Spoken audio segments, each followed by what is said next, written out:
Hello, and welcome back to Learning and Growing Our Sound Knowledge. In this lesson, you should know the sounds I am about to give you. So, as you see them, make sure you say the sounds of each letter that is presented.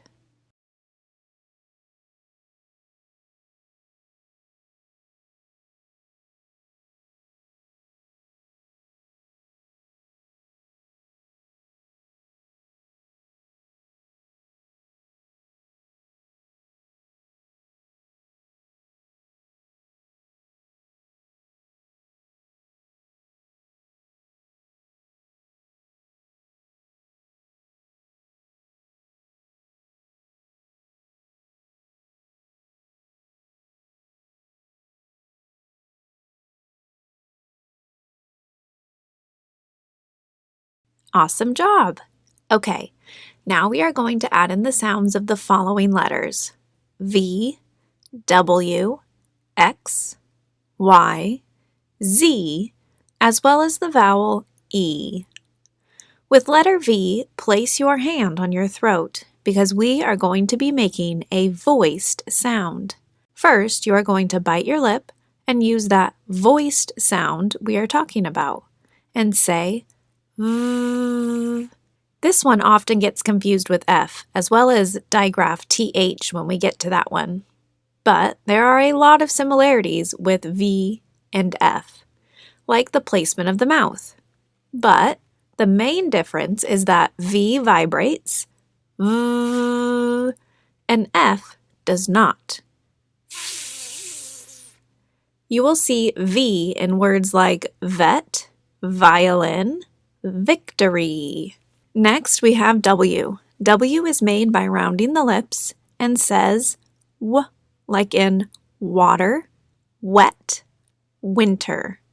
Now, a lot of students have the W to R articulation error, and we can focus on that here with W using your lips and R does not. So you really have to overemphasize that, especially when students are spelling. X is a tricky one. It actually has two sounds. It says X. So sometimes we might want to spell fox like this, Foxs.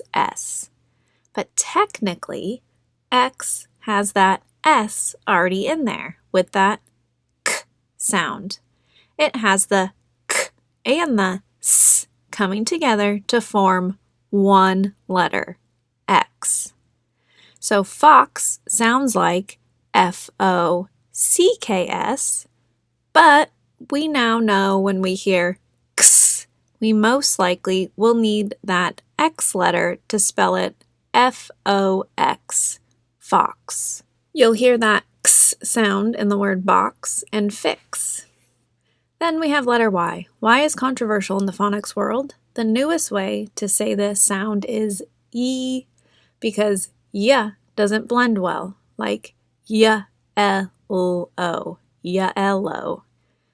No, we say yellow. It takes the out at the end, and I don't hate it. Just take some untraining and retraining of the brain. Y is often a hard one for students. They may say the W sound or even the V. For some reason, that letter just does not process in a lot of kids' brains. So with these students, I show them the visual where the top part of the Y is showing you and pointing to the back part of your throat, which tells the back part of your tongue to activate to say E. Now we have the last letter of the alphabet, Z. This also has a voice sound and says Z, like in zebra, zipper, or zap. And finally, in this lesson, we are adding vowel E, which is the last of the basic vowels. I like to teach the vowel E this way. Eddie, E. Wow, that was a lot of sounds to add, but your brain is getting stronger each week. Keep practicing those sounds because next we will be adding them into words. So exciting! Keep growing that brain and see you next video.